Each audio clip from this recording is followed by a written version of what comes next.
and we can unmute you. Or if you prefer, you can ask me to ask the question. Please don't submit questions using the raise hand function. And also we're keeping the chat function open for you to be able to communicate with the wider group. So do use that and do say hello to people. So just a few words of introduction about Robert Malley.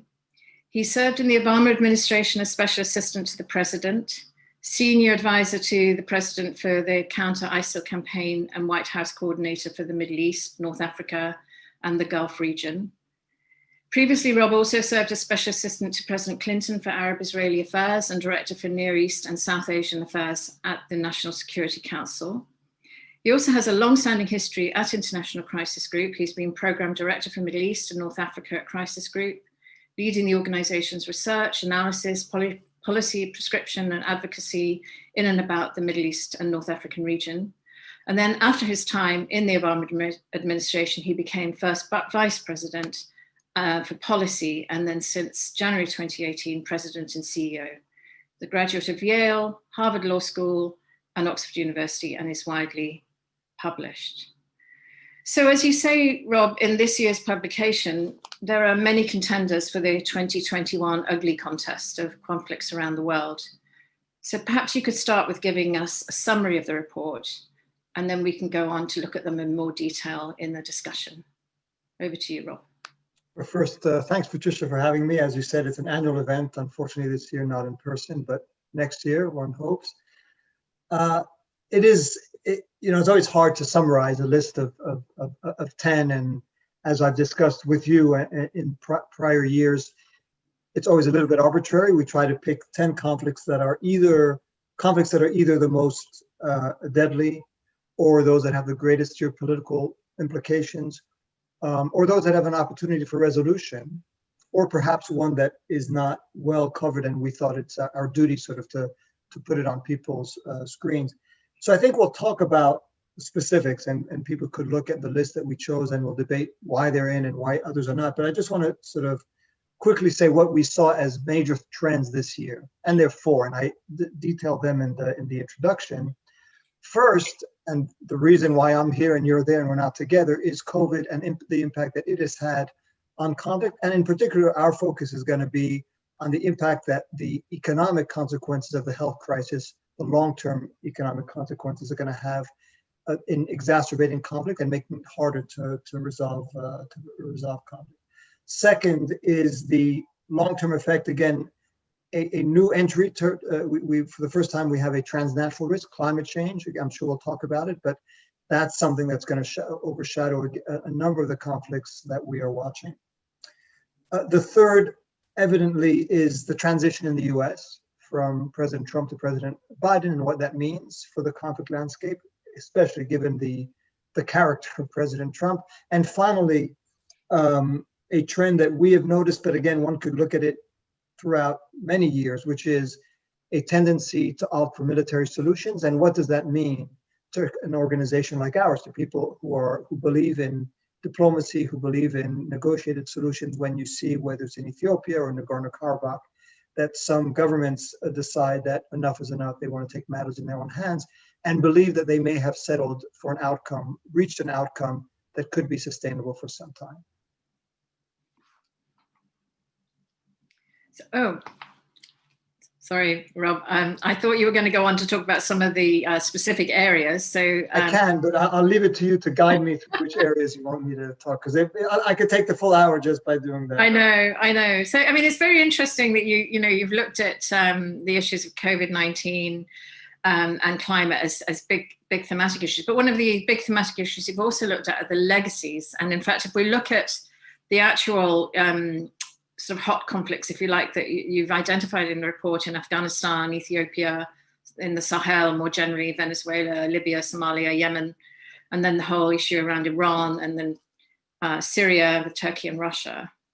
The issue of legacies, it seems to me, keeps coming up, and how we approach the historical legacy and then the new conditions, and how we might see the intersection of those things and what that means for, you say, resolution, but also prevention. Are there things that we can do to head things off at the pass, understanding those legacies better?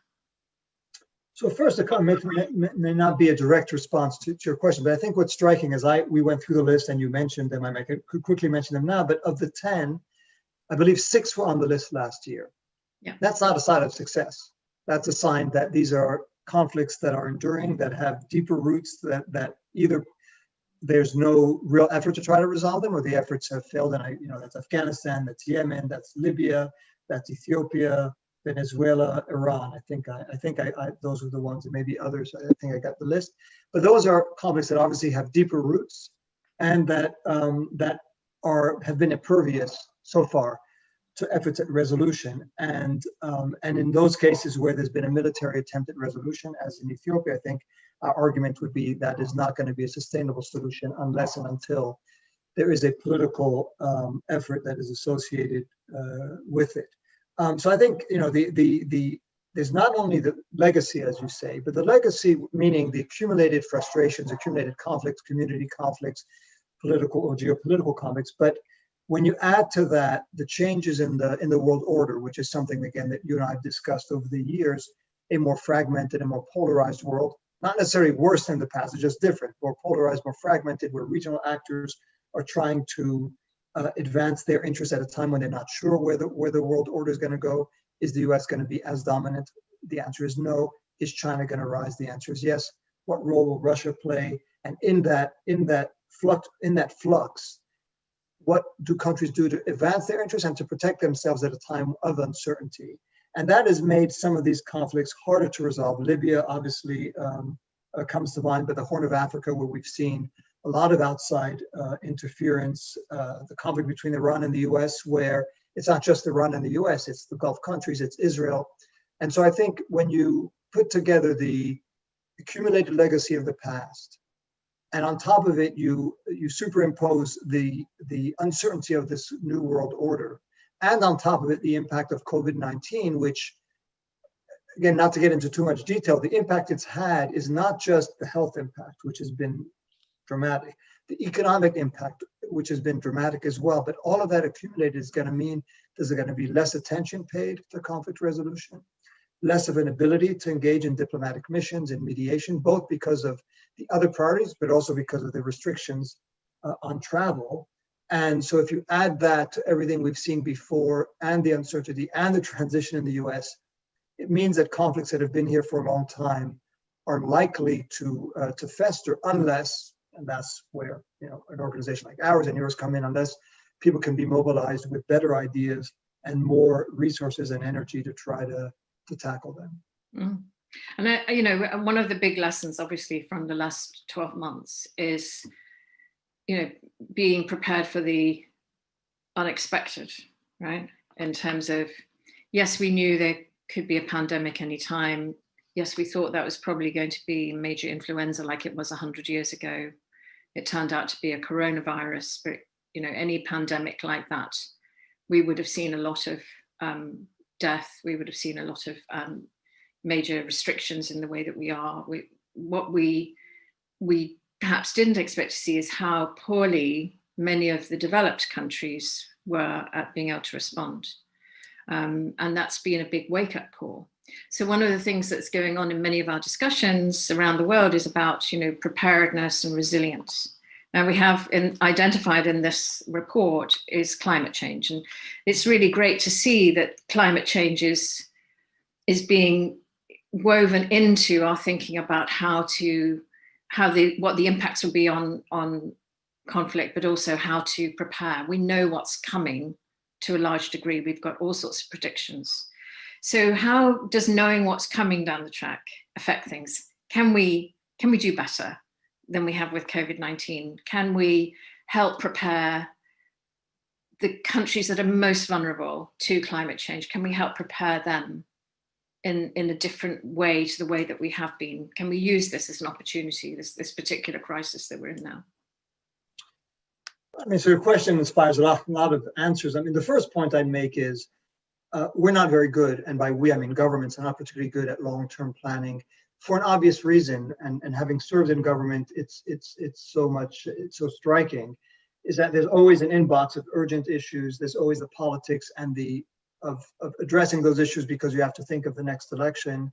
There's a crisis that emerge, and to take the time to think about something that it appears abstract until it hits with the concreteness that the pandemic hit. And of course, one could do much better. And the pandemic, some governments did better than others, but it is a hard thing to think of long-term solutions for abstract until they become concrete threats. And that's also the case of climate change. And I think we have to, Crisis Group has taken this step over the last 2 years of plunging into this debate of the nexus between security, war, and peace on the one hand, and climate change on the other. The United Nations is doing it. The Biden administration, by naming John Kerry, seems to be committed to doing it as well. And we're seeing some other countries. But it is one of those hard issues where you have to make decisions now in anticipation of problems that may come later.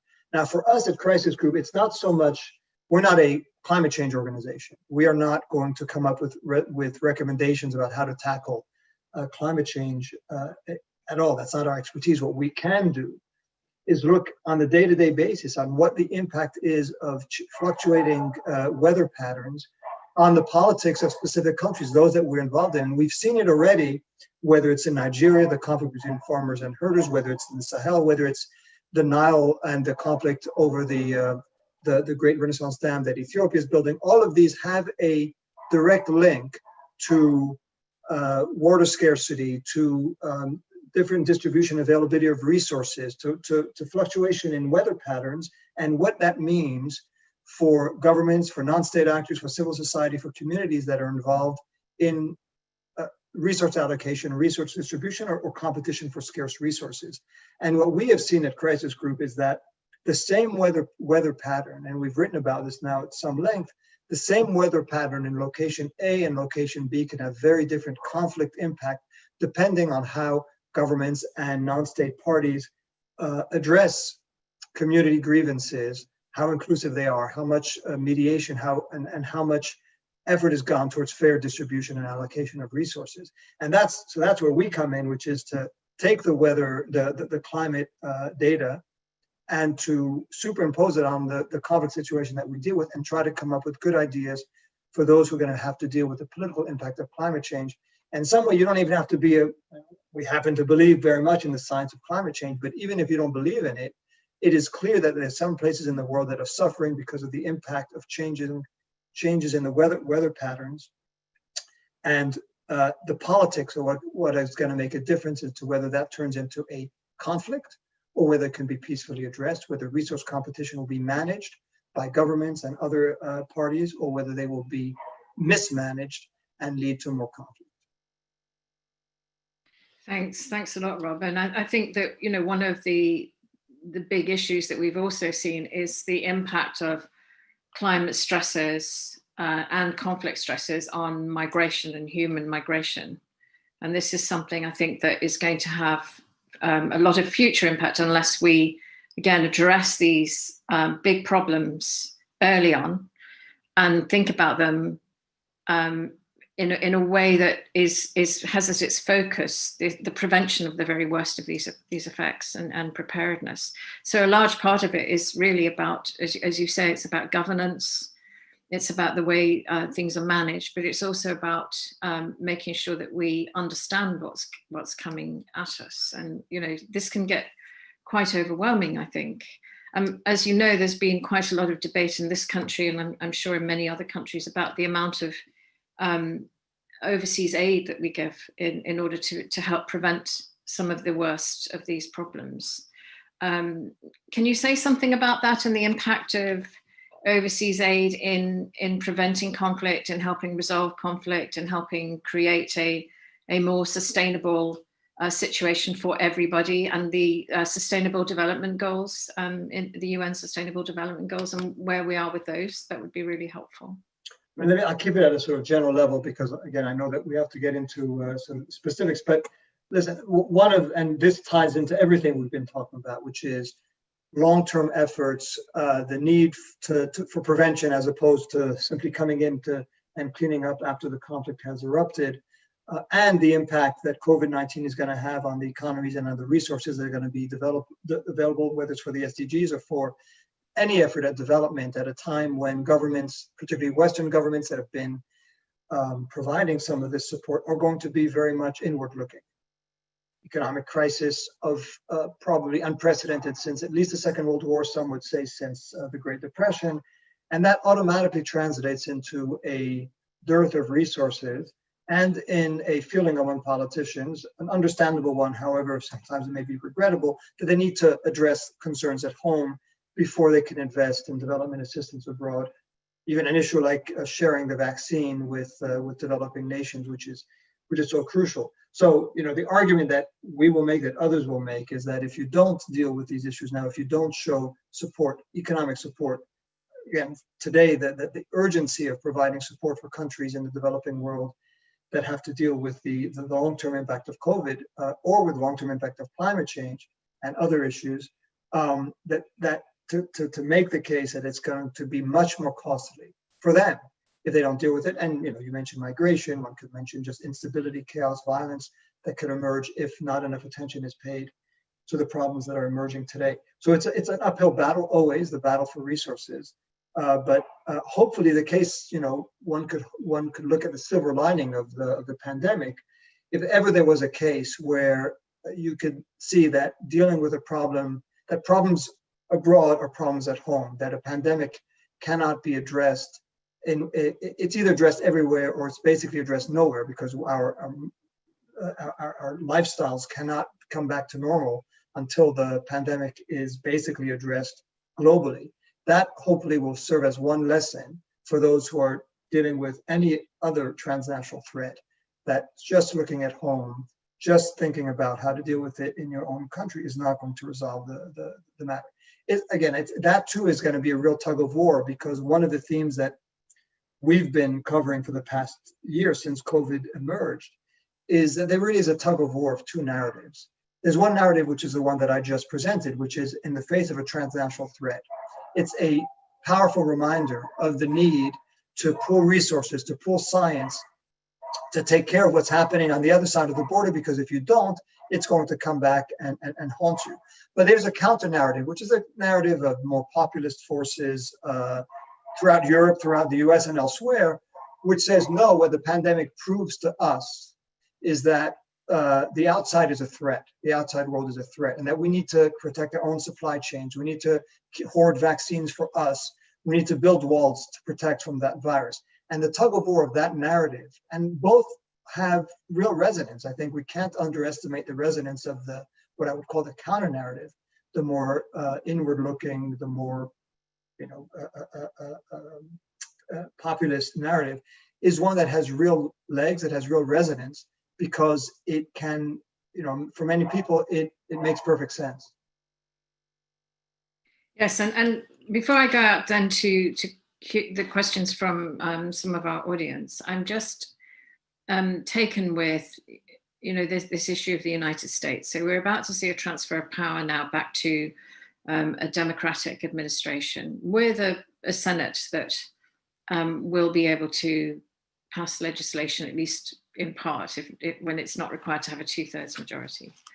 And I think we can imagine that we'll see with the Biden administration a return to multilateralism, a return to negotiation, a return to supporting NATO and all of the things that we saw before.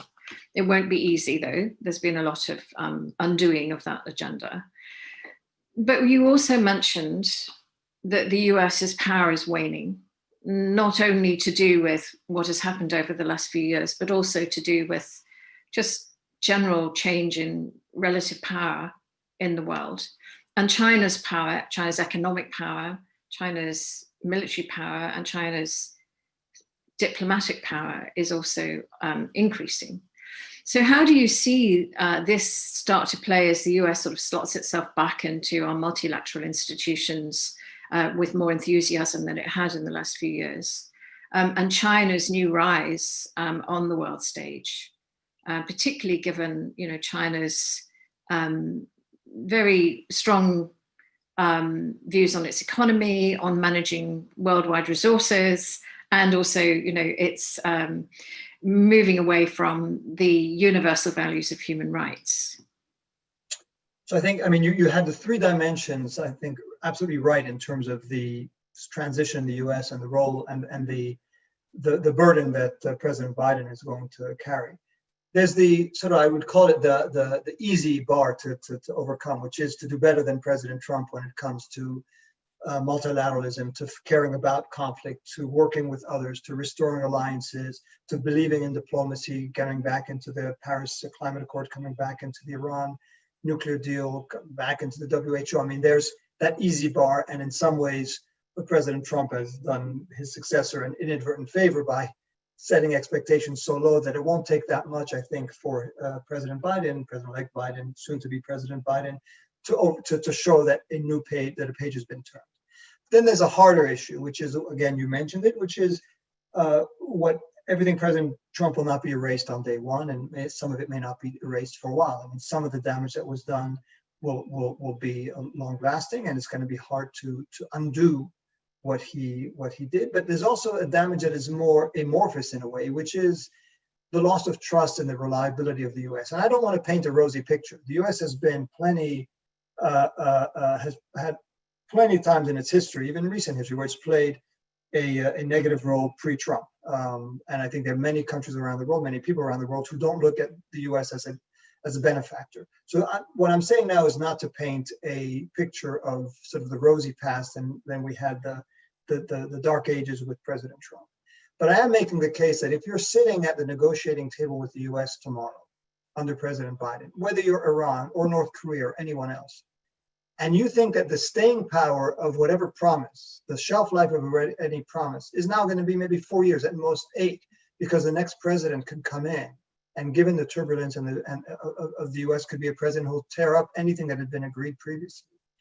Why would anyone rely on that word of the U.S.? And that's something that's going to be extremely difficult for President Biden, however great his national security team may be, to overcome that trust deficit. So there are a lot of countries that are going to look forward to working with the U.S., but I think with part of their minds are going to be thinking, is this a power whose word is good for only 4 years? So that's the second dimension that I think is going to make it hard.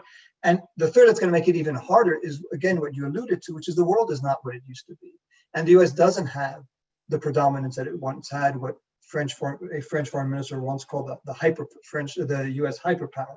It is now clearly, I mean, it still may be the foremost militarily among others, there's no doubt about that, but it has China at its heels, Russia, and the regional powers, and simply this fragmentation of the world system, which means that the U.S. cannot pull the weight that it used to pull, and that countries are not going to be as willing to say yes to what the U.S. Demands, and again, other countries are going to emerge as rivals, competitors of varying degrees. And so when you add those two, which is the long-term legacy of the Trump administration, and then the long history, the inevitable rise and declines of powers, again, something that we've discussed in years past, that's going to be something that's going to be even harder for the U.S. to adjust to, but it's going to have to adjust to it because that's simply the reality that it faces. Thanks, Rob. I'm going to go out now to some of the people participating. Some of the questions are appearing in Q&A and some of them are appearing in chat, so forgive me if I don't manage to get to all of them. But I'm going to turn to Dominic Karatu, and then Jane Kinnamont, and then John Holmes to ask questions. But before I do that, so that we've got a bit of time to prepare, I wanted to go to a question that came. No, I can't find it. Oh, here we are. Amitav Banerjee, who has asked me to ask this. So one matter of concern, and I mentioned it in my earlier remarks, is the increased hostility between China and India in recent months. And we always see, during the summer months, a lot of activity along the line of actual control and the line of control in that region. But this year we saw border clashes leading to loss of life and greater military buildup on either side. And he asked, does the fact that it's not on the list mean that you don't consider it to be a major risk? I'm sure the answer to that is no. But can you talk a little bit about that and how we can perhaps place this sort of uptick in activity in that region in 2020? So first, I mean, this allows me to say something that you and I discussed beforehand, which is it's not an exhaustive list. There always are some that we either debated and that we didn't put on, or that we regret not having thought of, or that comes very quickly to emerge.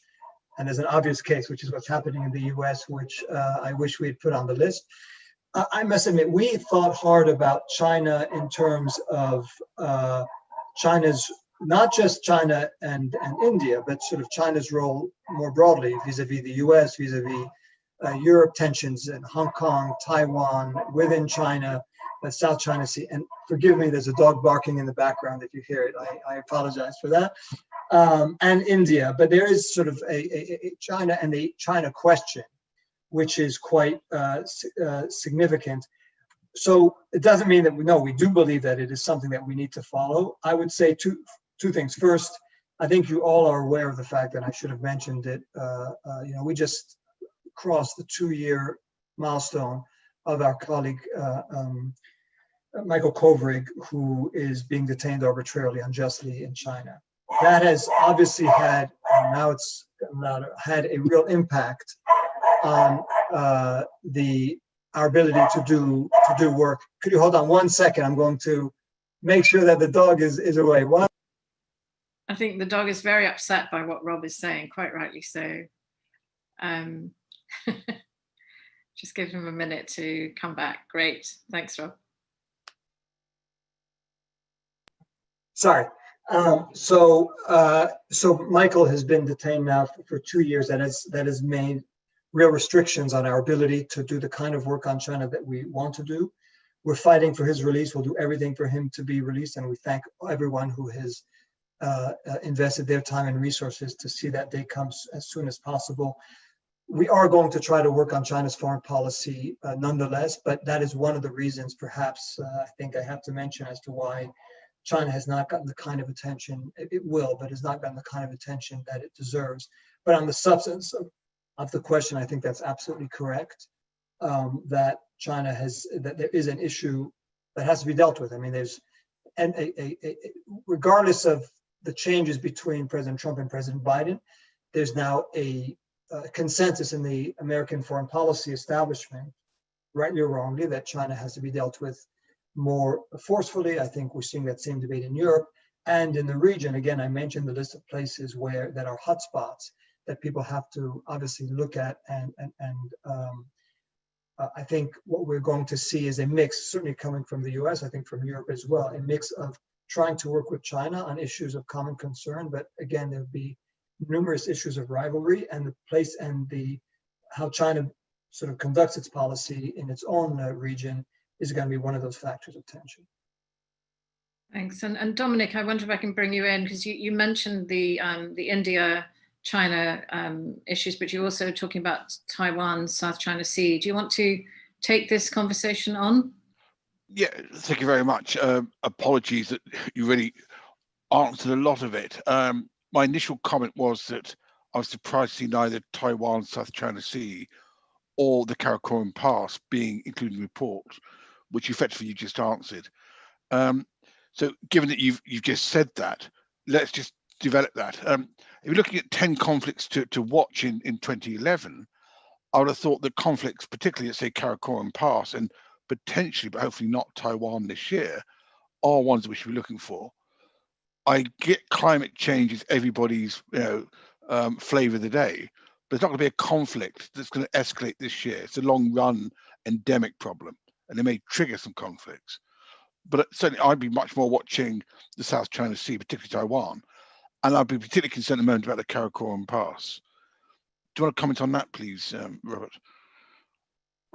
So again, I think I did answer in terms of China, and that we debate these. It's only 10, and this is one that, for the reasons I gave, didn't make the list this year. I do want to comment on climate change. I mean, I could see this. I mean, your answer, and I don't want to dispute it, but it sort of comes into that conundrum I was mentioning earlier. Climate change every year will be one of those problems that, well, it has an impact, a long-lasting impact, but we have other things that we need to deal with in the immediate. And I think we decided that yeah, we could do that, and probably then climate change would never make the list because it always will be the urgent priority that comes up. But if we don't tackle climate change, which is going to change the conflict landscape, it is already changing the conflict landscape, and a number of the conflicts that we are addressing today have been made worse, significantly worse, by the impact of climate change. So I'm not saying that, you're saying the trade-off should have been China instead of climate change, but I just want to explain. I think it would be, climate change can't make the list every year, but it is time for people to pay attention to it. We are a conflict prevention organization, which means that we have to look into the future. We are looking at 2021, but climate change will have an impact in 2021, just as it had an impact in 2020 and 2018, and will continue into the future. So just to make a strong case that it's precisely, if we think of it in terms of, well, today's problem is more important than climate change in the future. That's why we decided we needed to sort of put mark down that it is an important problem this year and every year.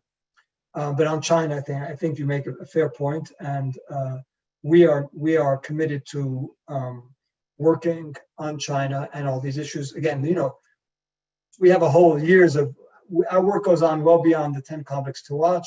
Those are 10, but we watch many more and we work on many more. These are some that we want to highlight, and China is one that we're certainly going to, and China's interaction with its neighborhood is one that we're going to be focused on very much.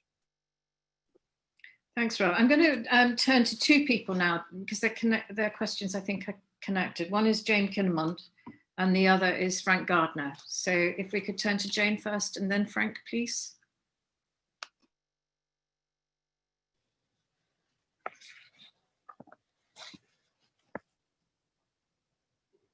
Jane, can you unmute yourself? Hello, this is Jane. I'm Jane Kinnemont, Director of Impact at the European Leadership Network, and curious to know whether you considered risks of confrontation between the US and Russia, or also potentially between the US and China for inclusion in your list. Thanks. And if I could turn to Frank to ask his question as well, which I think is important.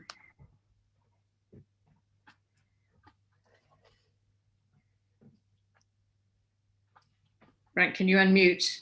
Yeah. Thanks. Can you hear me now? Yes. Yes, great. Robert Malley, thanks very much for doing this. I wonder what you make of Secretary of State Pompeo's designation of Iran as a country that is hosting Al-Qaeda. I mean, yes, in August there was this mysterious assassination, and there've been a number of reports, but the evidence is pretty thin on the ground. And of course, Iran, as a Shia predominant theocracy, is ideologically opposed to Sunni Al-Qaeda. So, from your experience, right in the heart of the intelligence security world, does it make sense to you that Iran would be hosting senior Al-Qaeda leaders? And while I'm on this, I'm going to turn to John Holmes, because his question is also very much about this. This is all about really this whole, for want of a better word, geopolitics. So John, if you could also ask your question, please. Thank you very much, Patricia. In fact, my question has been partly answered because you sort of asked it yourself earlier, but I'll say it anyway, and I might just add a more specific point to it. And the question was the trend towards failing to find solutions to long-running conflicts, and in some cases not even trying seriously anymore, seems to have been continuing over the last year. And that goes along with the tilt you mentioned yourself, Rob, towards actual military, quote, solutions, unquote. How likely is it that the Biden administration and a renewed interest in multilateralism and all that goes with that will make any difference to this? And will China and Russia be ready to play more this game if the US is trying to play it? And my more specific question is about Afghanistan, which is at the top of your list. And I was looking at your report this morning, and my conclusion from reading it is that it looks pretty hopeless, the task of reaching an agreement. And even if there was an agreement, the chances of that providing any solutions to Afghanistan's problems look rather poor. Is that too pessimistic? Good luck, Rob. Yeah, great questions. Let me start, and I'll be probably briefer than I wish I could be. So first to Jane, your question about U.S. Russia, U.S. China, very good questions. I mean, I think right now the debate in the U.S. is very much about China. I think if there's one issue that's going to dominate the foreign policy debate in the US, and I suspect in much of Europe as well, is the relationship with China. I don't, if we're talking about conflict, sort of, deadly conflict, I don't anticipate, I pray there won't be one either with Russia or with China in the US. But I think the relationship with China is going to be a conflictual one and I think the Biden team has made clear what the stools of their policy will be. Work with China on areas of where you could find commonality, whether it's pandemics, whether it's climate change, non-proliferation, work, push back on issues where China is whether it's on the economic side or in terms of its own policies as a neighborhood, where China is viewed as a foe. Try to build back alliance with Europe and others, so that when you're dealing with China, you're doing it as a collective rather than alone, and rather than dividing among your own partners. And finally, and I probably should have started with this, and this is very much the theme of the Biden administration, strengthen the U.S. resilience at home, infrastructure, education, et cetera, to be able to compete better with China. I think that's going to be the broad approach. Now, how it translates in practice and does it lead to areas of real tension with China? I do think the Biden administration is going to be tougher when it comes to issues of human rights, Hong Kong, Taiwan, the Uyghurs. I think that's where you might see, well, let's put Taiwan aside because the Trump administration has also moved quite far in that direction. But when it comes to issues of Hong Kong and the Uyghurs, I think you might find the Biden administration tougher, and those are quite neuralgic for China. And Russia, I think it's very interesting in some ways, because you've seen with President Trump, it was a schizophrenic policy where he himself was trying to have good relations with President Putin and with Russia, but the US Congress and much of his administration were rowing in a different direction. I think with President Biden, it's going to be sort of a more unified approach, but one where, particularly because of the hangover of the Russian interference in US elections and hacking, I think that's going to weigh very heavily on the Biden administration, even as they try to work on arms controls and perhaps on issues like Syria and elsewhere. But I think it's going to be a tricky relationship. Again, to a large extent, the political climate in the U.S. is on a bipartisan basis, views Russia as having interfered and meddled in ways that it really oughtn't to have. To Frank's question, listen, I'm not privy to today's intelligence, so I can't really comment. I do think, even just looking at what current and former intelligence officials are saying, Secretary Pompeo, at a minimum, overstated his case. I do think, there have been instances that we know it from the past, and it was actually made public knowledge that Iran was hosting Al-Qaeda members. I view that a bit as they were doing it as an insurance policy. They wanted to make sure that Al-Qaeda wouldn't use them as a target, and so they hosted them. I'm not saying it was a good idea by any means, but I do think that Iran has had some interaction with Al-Qaeda that has been, some of which has been reported publicly. Also, I wouldn't overstate the Shia versus Sunni. I mean, Iran, and this is different from Al-Qaeda, but Iran has worked with Sunni movements like Hamas and others, and so I don't think that Iran makes it a dividing line. They'll only work with Shia, not with Sunnis. But I think Secretary Pompeo clearly overstated the case from everything I can see, and it's part of a broader pattern where, in the waning days and weeks of the Trump administration, there's what I called a scorched earth policy of planting minefields to make it more difficult for President Biden to do what he wants to do. And so that's most clear on Iran, with a raft of designations of sanctions. Every week new sanctions clearly intended to make it harder for a Biden administration to get back into the Iran nuclear deal. There's as you just said, accusing Iran of hosting and of being much more than hosting, of being sort of what does he call it, the axis of Iran and Al-Qaeda. The designation of the Houthis as a terrorist organization, about which we also will be writing, I think we may have published it as we speak, a piece that makes very clear, as humanitarian organizations around the world have also done, the devastating effect this could have on the humanitarian side in Yemen, but also on the diplomatic side. But this is another one of those legacies. In this case, it's a hand grenade that the Trump administration is leaving behind to make what the Biden administration wants to do more difficult. Finally, on John's questions about failure to finding solutions. There was a lot of questions in that, so I'll try to be quick on all three. Number one, I think this is a broader trend, and actually it's a trend that probably those of us in the diplomatic business and the peace and conflict resolution business we have tended to say over and over again as a mantra, there's no military solution. We still believe it. I'm sure many of you on this call believe it, that there are no real military solutions, but that does to some extent fly in the face of the conviction of governments, past and present, that the best solution is a military solution, because then you could really set the terms. And so I've seen a question here about Western Sahara. I'm sure that the Moroccans believe, or the Moroccan government believes, the monarchy, that they have settled this militarily better than any diplomatic solution UN process would have yielded. You could look at Israel-Palestine, you could look at Chechnya in a very different register, you could look at Syria today, and what Ethiopia and Azerbaijan have done this year. That emanates from the belief either of that a diplomatic solution is unattainable, one that they could live with, or that it's better, they'd be better off with a military one. And I think those of us in the business of conflict resolution and prevention have to bear in mind that there are those who will believe very strongly, perhaps even more now today than in the past, because of this diffusion of power on the global scale, that a military solution is what makes the most sense. And we have to make the case that that may be true in the short term, but in the longer term, and the longer term could be pretty long, if you don't have an inclusive solution, if you don't have one that takes into account the grievances of those against which you've tried to raise military power, the problem is going to fester and it will explode at one point or another. It's not always an easy argument to make, but we will continue to make it, but with the realism that comes from understanding the perspective of those who disagree.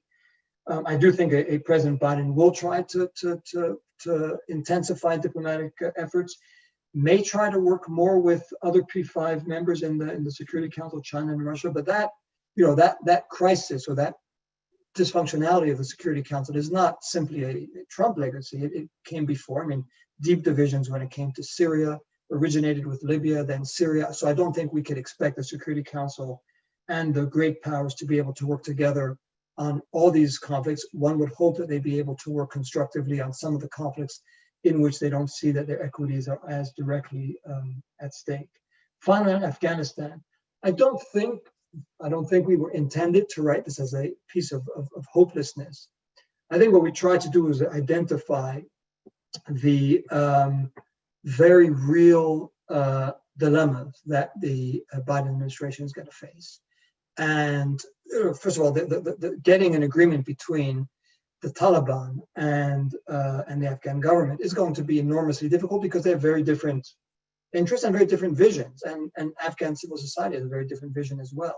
So that's clearly going to be, we always knew that was going to be a problem. It's not insurmountable. It's going to take real compromise and real help from compromise from inside actors and help from outside.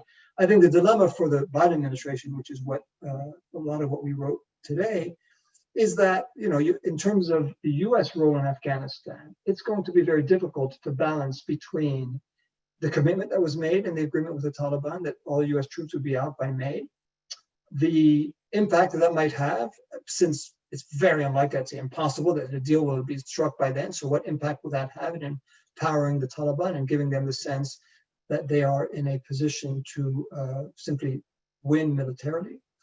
And President-elect Biden's conviction, or at least what he has said over the past, that he believes that there should be a long-term counterterrorism presence, which is at odds with the deal that was struck with the Taliban, and which the Taliban may not accept, to put it mildly. So I think that's what we're saying. It's going to be very difficult. It's not impossible. What we were arguing is that there needs to be steps now between now and when President Biden takes office, and then until he gets his team fully in place and his policy fully mapped out, to keep the peace process alive, not to do anything that would really undermine it. But then these challenges remain. But the reason we put it number one, my last word on this, is not only because it's been the deadliest conflict, and it's been a conflict that's gone on for so long, but also because we see a real opportunity. I mean, for all my criticism of President Trump, and I'm sure you've heard quite a bit of it already today, his administration broke a taboo, which was the right taboo to break, which is no talks with the Taliban unless the Taliban agrees to talk first with or talks to the Afghan government. that was a position which is understood, and obviously the government in Kabul was intent on preserving, but it meant no progress because the Taliban were not prepared to go there. And so by taking as a first step to negotiate directly with the Taliban, but making part of the deal that it was incumbent on the Taliban to then talk to the Afghan government, that was the right thing to do. I'm not saying that everything that the Trump administration did in Afghanistan was right by any means, but that was the right instinct. And it's a legacy, a positive legacy that hopefully the Biden administration can now build upon by, building on that deal that was struck with the Taliban. Perhaps, I mean, again, we argue for getting an extension in terms of how quickly U.S. troops would have to leave. I'm sorry for having gone on, but those were a lot of rich questions. Yeah, they were very rich questions and a very rich response. We are, of course, now heading up against time, thinking we had plenty. I'm going to turn next to Mariano Aguirre, who's going to ask a question about the Israeli-Palestinian situation. And then I want to turn to a couple of regional issues. One is Nigeria, Sahel, Morocco. So that would be Hamish Kinnear, Mustafa Mohammed, and Tony Schaefer, who would be next. If I could get you to ask very quick questions, because they are in the text in longer form. So Mariano, please. Yes, thanks, Patricia. Can you hear me? Can you hear me? Yes, okay. Thanks for the great conversation. What do you think, Rob, that the Biden administration will do regarding the Trump administration, what the Trump administration did towards Israel-Palestine, moving the U.S. Embassy to Jerusalem, recognition of the sovereignty of Israel over the Golan Heights, gave the okay to the annexation of part of the West Bank? And do you think the new administration has stepped back on some of this decision? And if not, what impact do you see for the conflict? Thank you so much. So do you want to address that first, Rob, and then we can turn to the... Sure. So a very good question, and obviously my answers only reflect my own thoughts. I'm not speaking for the administration to be. But I think on this one, the President-elect Biden and his team have been pretty clear in many ways that there are steps that they would undo and steps that they would not undo. So I think Joe Biden was clear that he's not going to move the embassy back to Tel Aviv. I don't think, although I don't know that he spoke to this, I don't think that they're going to reverse the recognition of the Golan of Israeli sovereignty of the Golan Heights, but they might say that the ultimate disposition of the Golan Heights has to be addressed in negotiations between Israel and a future Syrian government. I don't believe that they would say that it should be with the current government. I also would expect or hope that the Biden administration would declare that the Trump plan is basically null and void and does not reflect the views of the U.S. government, and in particular the notion of endorsing annexation of 30% of the West Bank. I think there'll be that change. I think there'll also be other changes, such as resuming aid to the Palestinians, reopening a consulate to the Palestinians, resuming engagement with the Palestinians in the U.S. As you know, the Palestinian mission has been shut down, and there's been no interaction between Palestinian and U.S. officials at a political level for a long time. So, but at the end of the day, I don't think this will be a priority for the Biden administration. I think they're going to try to undo what is the sort of the most clear, some of the clear damage that the Trump administration did. Try to reset a U.S. policy so it's not perceived and it's not in reality entirely one-sided towards Israel in terms of having shifted the parameters for potential solution as the Trump so-called peace plan did. So I think that there'll be an effort to sort of redress that, to restore some sense of balance, not entire balance by any means, but not to invest too much in this issue, because I don't think that they believe that there's a real opportunity for resolution. So I don't expect a big initiative.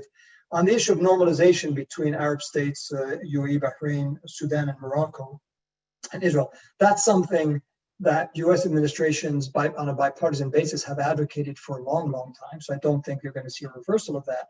What we at Crisis Group have said is that there are issues, some of the transactions that were made in order to get these normalization deals. The normalization, one could applaud countries that are prepared to normalize with Israel. But 2 points. Number one, some of the currency that was used, like US recognition of Moroccan sovereignty of the Western Sahara, that should be something that should not have been on the table. That should not have been part of that barter.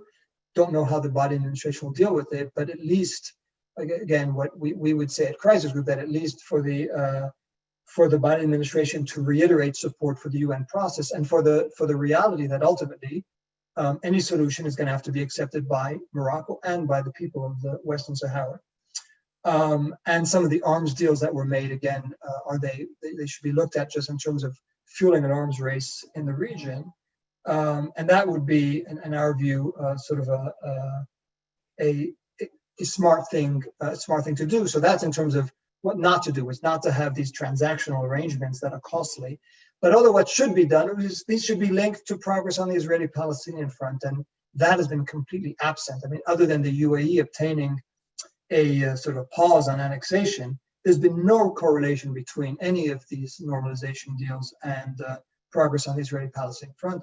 I think some people would say that that's unfortunate because that conflict is still there. It's one of those conflicts that, as I said, one could believe that the solution, that the status quo is sustainable. It has been the most sustainable thing, but it is hard to imagine that people living in the Palestinians in Gaza, the Palestinians in the West Bank, will accept the status quo, which is only getting worse, without at some point reacting to it. The sooner that there's a political solution on the table, the better off I think it would be, not just for the Palestinians, but for Israel's long-term security as well. Thanks a lot, Rob. You don't come here to get cheered up, but it's really important to address these issues. Thanks, Mariano.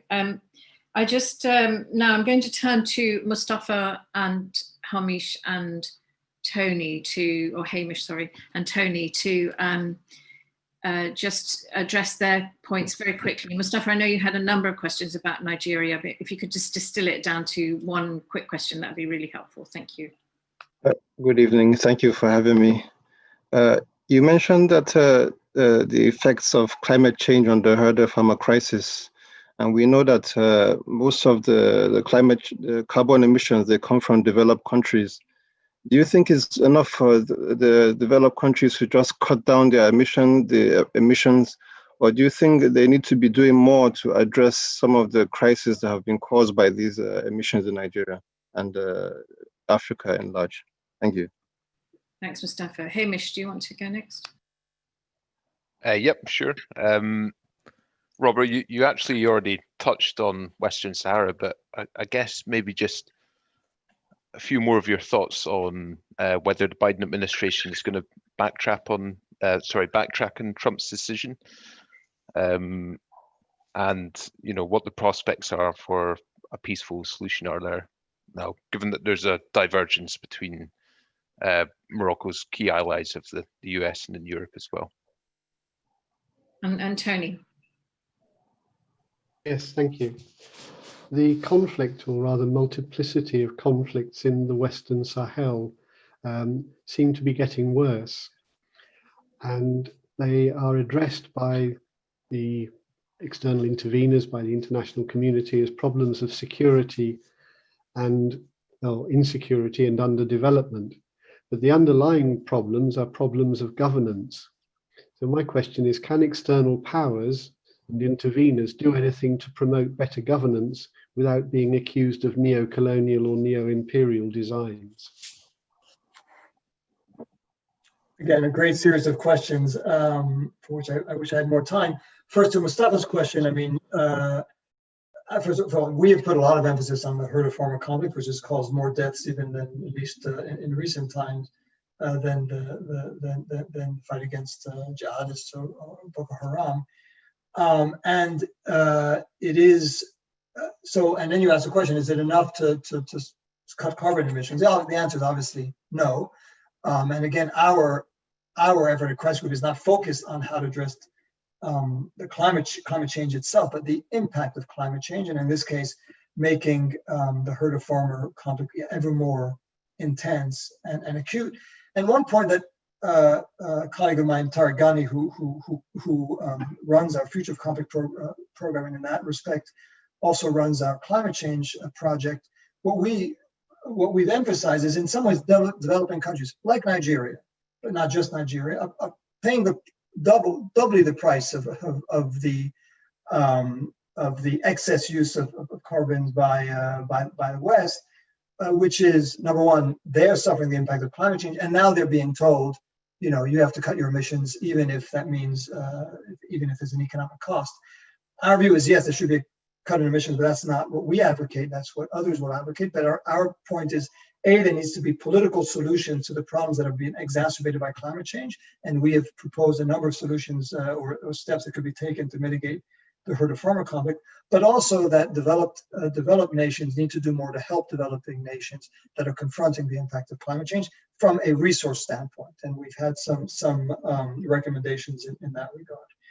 On the question that Hamish asked on the Western Sahara, I answered it a little bit before. Listen, I don't know what the Biden administration will do, and I don't want to start acting as if I did. It's always, you know, it's always probably costly to reverse a recognition. It's a crisis with Morocco, and maybe Morocco then would remove or retract its whatever agreement it reached with Israel. So I don't know that they would go in that direction. But what I would say at a minimum is that they could take steps if they wanted to signal that they have not changed the same position that Europe has and that others have, that this conflict needs to be resolved by through the UN process, and that the views of the people living in the Western Sahara, population of the Western Sahara, needs to be taken into account. They can't have a solution that is imposed by one side on the other. It has to be a negotiated agreement, whatever the outcome may be in the end. And we know whether it's autonomy, sovereignty, whatever that needs, and the fact that the US may have recognized the Moroccan sovereignty of the Western Sahara should not prejudge the outcome of those talks. That's, again, as crisis group, I think that's what we'd say, and that's what we would advocate, whether the US decides to change its position, or the Biden administration decides to change its position or not. What matters is, that matters, but what also matters is whether there's a new energy put to trying to, a new special envoy, a UN special envoy, charged with this file, empowered, and to try to move things along. Finally, on the question of the Sahel, which is a great question, it's on our, obviously it's on our list. It's one of the key issues that we've been focused on. And I think, Tony, you put it well. I mean, one of the most striking graphs that I have seen since I've been at Crisis Group that we produced was a graph that showed, on the one hand, you plotted on a line the increase in military presence in the Sahel from the French to G5 or whatever. On the other hand, you plot the increase in jihadist-related violence and casualties. And they both move in unison. Now, we're not making the case that one has caused the other, that the military involvement, that the increase in military presence has caused the increase in jihadist activities. But what we're saying is that it certainly isn't the answer to that. That the military response, there will always have to be a military component, but that's not the answer. The answer is exactly as you stated. It's in governance. It's in addressing community grievances. It's in trying to address the reasons why people turn to jihadist groups. It's trying to address issues of resource availability, resource distribution, land allocation, ethnic and communal problems. And you know, you would say, you raise a good point, is if foreign countries try to push in that direction, is that viewed as neocolonial interference? I would say military presence is probably even a heavier hand in terms of foreign interference. I think this needs to be done, obviously, in cooperation with local governments and with the civil societies and local actors. But yes, I think an effort can be put in trying to strengthen the ability of the governments in Burkina Faso, Mali, Niger, throughout the Sahel, to tackle problems of governance, of the state's absence from large swaths of the country. And those are the parts of the country where, in the absence of the state, people will turn to non-state actors of any stripe to provide resources, to provide law and order, sometimes rudimentary justice system, to take care of people when the state is simply not there. And that's misgovernance and absence of governance is what's at the root of so much of what we're seeing in the Sahel and elsewhere. Well, Rob, we're running out of time. We've run out of time. We never have enough time on this. And I've been reading the questions. My goodness, they could be the basis of a book. And we've had questions on space war, which is coming cyber war, which we should be taking note of, drones, the use of, and all of the history of that, the issue of Nagorno-Karabakh, Ukraine, multipolar world and hot wars and proxy wars, many more, and I wish we had time for them all. But I'm going to turn for the last question to Ambassador Simona Leskova, who's going to ask our very last question. So, Simona.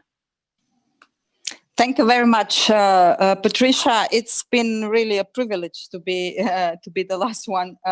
Rob, my question is, taking into account major trends to influence conflicts and their solutions, you mentioned, who would be at the end, who do you think will be at the end the biggest loser and the biggest winner of all? Thanks. I'm sorry, just to make the biggest winner, biggest loser of what? Who will be at the end? Can you hear me? Yes, but I want to make sure I understand. Who will be at the end of the day, the biggest loser and the biggest winner of this situation, when we are taking into account all these major trends you named to influence the conflict and their solutions? Thanks. Wow, I've never been asked that question before. It's obvious I should have thought about it. It's a great question.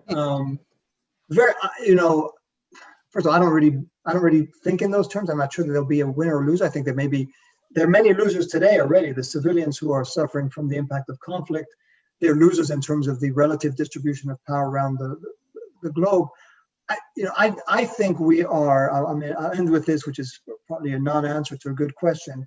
I think we are in a transitional period that has been ongoing for some time. I mean, as I've tried to date it, sort of that. Some people would say the high water mark of U.S. dominance was the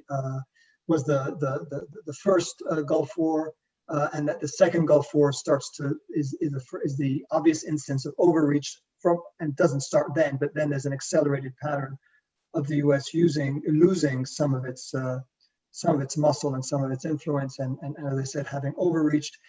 Obviously, China appears to be emerging as a major contender. But it has its, I'm not going to predict that they will come out as the winner from this competition. I think in a period of flux, by definition, it means that numerous actors are stepping up either to protect interests that they believe are going to be threatened by the change, or to take advantage of new opportunities because of the vacuums that are being created. And I just don't think that we are in a position now to make a judgment about what the outcome will be. One order has died and a new order has yet to emerge. And what's at stake in everything we've been discussing today and over the past few years is what the rules of that new order will be, whether they will be more inclusive, not just within countries, but sort of internationally, whether they're going to try to tackle some of these transnational issues, or whether it's going to be a go it alone order for at least some time. And I think we're in the middle of that fight. It's not yet, the outcome is not yet known. And the outcome, I think, will depend very much on what people around the world do. I wonder, just to build on Simona's point, I think maybe one of the things that we need to look at are the incentive structures for what goes on in our world.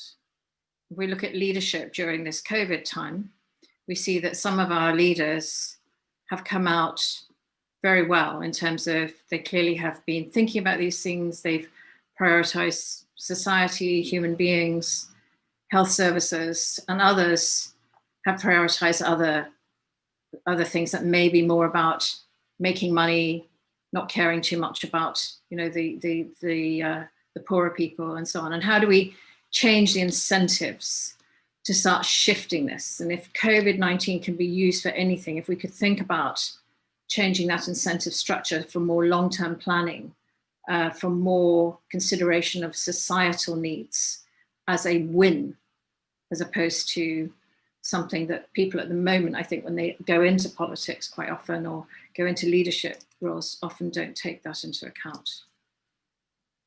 So I don't know if you can think of any of those incentives, but it's... Well, I think the big question, and I know we're running out of time, but the big question is who will set out those incentives? I mean, it's, and will you have, because you're going to have very different actors with very different mindsets. I mean, again, I keep coming back to the notion that we have to be careful about romanticizing the past and the order that existed in the past and the rules that were established in the past, which gave rise to a degree of stability. Although, again, for those who were in the grips of conflict during the many years of the post-Cold War period, this was not a stable period. So I think we have to be careful about, as I say, romanticizing the past. But who is going to set the rules is as much of an issue today as what those rules will be. And there is no mechanism, there's no clear mechanism today to figure that out.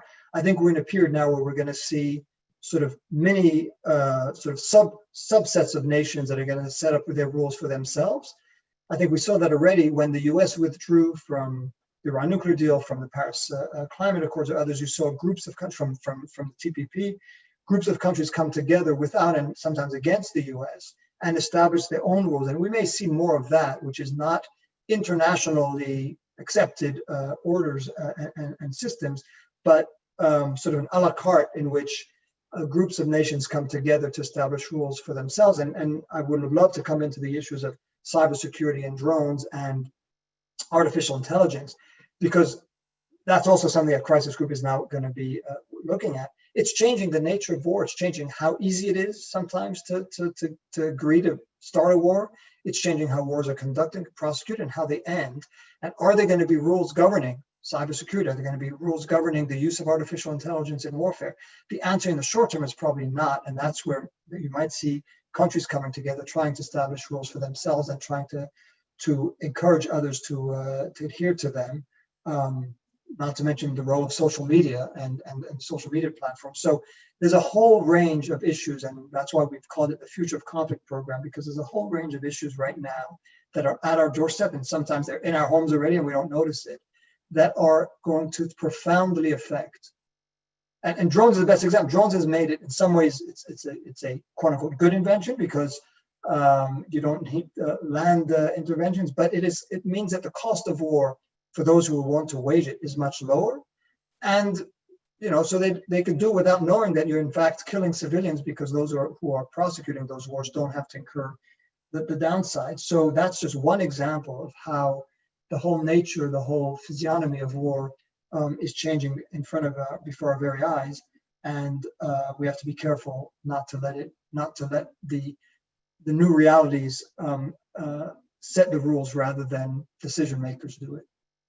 Okay, I can't let you go on a negative note. So you have to now give us one positive thing from all of this to take away. Well, that's hard after everything you've subjected me to. I guess the positive thing is that this kind of work, at least at the level of public interest, and I've now been at this, as you say, when I was at Crisis Group, I started almost, I guess, 20 years ago. I find that the audience here today, a large audience, but also governments around the world, there is extraordinary interest in trying to think through these problems and these solutions.